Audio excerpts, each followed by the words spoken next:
اب ایک مسئلہ اس میں ہے کہ قربانی کس پر لازم اور واجب ہو جاتی ہے، یہ بھی سمجھنا ضروری ہے۔ زکوٰۃ اور قربانی کے درمیان میں فرق ہے۔ زکوٰۃ کے لیے شرط ہے کہ جو آدمی صاحب نصاب بن گیا 1 سال گزرنے کے بعد اس پر زکوٰۃ لازم ہے۔ میں مثال بتاتا ہوں۔ ایک لڑکی کی شادی ہوئی، اس کے پاس کوئی پیسہ ویسا نہیں تھا، لیکن شادی کے موقع پر اس کو میکے والوں نے، سسرال والوں نے، اس کی سہیلی نے سونا دے دیا 5 لاکھ کا۔ کتنا؟ جب اس کا ہم نے گیا تو 5 لاکھ کا سونا۔ اب سوال ہے کہ تو 5 لاکھ تو 5 لاکھ کا سونا اس کے پاس ہے، وہ تو مالک بن گئی ہے، وہ تو اس کی ملکیت ہے، اور اس میں شوہر کا بھی کوئی دخل نہیں، بالکل نہیں۔ اب سوال ہے کہ وہ زکوٰۃ کب دے گی؟ کہتے بھائی 1 سال کے بعد۔ کیا؟ ابھی نہیں، 1 مہینے 2 مہینے، 1 سال جب گزر جائے گا۔ جیسے اس کی شادی جون میں ہوئی تو اگلے جون میں اس کی جو زکوٰۃ دینی پڑے گی۔ اگر اگست میں اس کی شادی ہوئی ہے تو سال جب گزر جائے گا چاند کے اعتبار سے، شرعی اعتبار سے، تو اس وقت اس کو زکوٰۃ دینی ہے۔ گویا نصاب کے اوپر سال کا گزرنا شرط ہے۔ لیکن قربانی کے لیے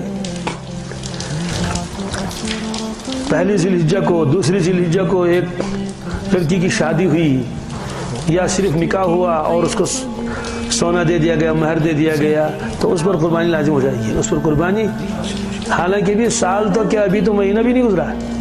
کہتے ہیں قربانی کے لیے نصاب کے اوپر سال گزرنا کوئی ضروری نہیں ہے، بس ان 3 دنوں میں اس کے پاس یہ مال ہو۔ ہاں، اگر چوتھے دن کو آ جائے 13 ذی الحجہ کو، کیا تو قربانی کے دن تو ختم ہو چکے ہیں، اب اس پر قربانی لازم نہیں ہے۔ کیوں؟ اس سے پہلے یہ تو نصاب ہی نہیں تھا اس کے پاس۔ لیکن اگر اس کو 10 دن پہلے، 8 دن پہلے، 6 دن پہلے، بلکہ انہی دنوں میں پہلی عید کو اس کو کچھ گفٹ وغیرہ مل گیا سونے کا، تو اس پر قربانی لازم ہو جائے گی۔ ایک فرق تو یہ ہے۔ دوسرا فرق، جو ضرورت کی چیزیں ہیں جن کے بغیر چارہ نہیں، ان پر زکوٰۃ بھی لازم نہیں، ان کی وجہ سے قربانی بھی لازم نہیں۔ مثلا رہنے کا مکان، کیا مکان کے اوپر زکوٰۃ نہیں، چاہے 1 کروڑ کا مکان کیوں نہ ہو، یہ تو ضروریات اصلی میں اس کے داخل ہے۔ مکان نہیں ہوگا تو یہ رہے گا کہاں؟ گاڑی، یہ ضروریات اصلیہ میں ہے۔ اسکوٹر، بائسکل، یہ ضروریات اصلیہ میں سے ہے، ان پر زکوٰۃ لازم نہیں ہوتی ہے، ان کی وجہ سے قربانی بھی لازم نہیں ہوتی ہے۔ ضروریات اصلی، کچھ چیزیں ایسی ہیں جو کبھی استعمال ہی نہیں ہوتی ہیں، سال میں 1 مرتبہ بھی استعمال نہیں ہوتی ہیں، تو ان پر زکوٰۃ لازم نہیں، لیکن قربانی واجب ہو جاتی ہے اس کی وجہ سے۔ اس کی وجہ سے کیا ہو جاتی لازم؟ قربانی کیسے لازم ہو جاتی؟ مثلا ایک خاتون ہے، اس کے پاس کپڑے ہیں، چاہے وہ سلے ہوئے ہیں یا ویسے کپڑا ہے ابھی سلا ہوا نہیں ہے، ضرورت سے زائد ہے، کیا وردن یتوان کا شد پوش 10 سوٹ چھسکس 10-15 سوٹ اس نے بنا کے رکھے ہیں، کبھی استعمال ہی سال میں 1 مرتبہ بھی استعمال نہیں ہوتے۔ کہتے ہاں زکوٰۃ تو اس پر لازم نہیں ہے چونکہ یہ مال نامی نہیں ہے، البتہ اس کی قیمت لگانی پڑے گی۔ اگر وہ قیمت نصاب کے بقدر پہنچ جائے تو اس کی وجہ سے آپ پر قربانی لازم ہو جائے گی۔ اس کی وجہ سے قربانی، کس چیز کی وجہ سے؟ وہ کپڑے جو سال میں کبھی استعمال نہیں ہوتے ہیں، وہ کمبل جو سال میں کبھی استعمال نہیں ہوتے ہیں، اور وہ کھانے کے برتن جو سال میں آپ نے کبھی استعمال ہی نہیں کیے، بلکہ بہو جب تشریف لائی تھی تو ایک صندوق میں جو ہے وہ تانبے کے برتن لائی تھی، اور وہ ابھی انڈر لاک ہی ہے، اس کو تو لاک کھولا نہیں اس نے، کہ کوئی کھلوا بھی نہیں سکتا، وہ تو اس کی اپنی ملکیت ہے۔ تو ان تانبے کے برتنوں کی وجہ سے جو بالکل بند پڑے ہوئے ہیں اور استعمال ہی نہیں ہوتے ہیں، اس کی قیمت لگائی جائے گی، اس کی وجہ سے اس پر قربانی لازم ہو جائے گی۔ ایسے گھر میں پرانی دیگیں رکھی ہوئی ہیں، سال میں کبھی وہ استعمال ہی نہیں ہوتی، فرنیچر اوپر پڑا ہوا ہے، وہ استعمال ہی نہیں ہوتا ہے، پرانا فرنیچر تھا اوپر لگا دیا ہے، وہ بھی قابل استعمال ہے، لیکن نیا فیشن آیا اس لیے نئے صوفہ سیٹ ہونے چاہیے، پرانے ادھر ڈال دیے۔ تو اگر اسٹاک آپ کے پاس ہے اور اس کی قیمت لگائی جائے گی آج کل کے اعتبار سے 24,500، کیا کتنے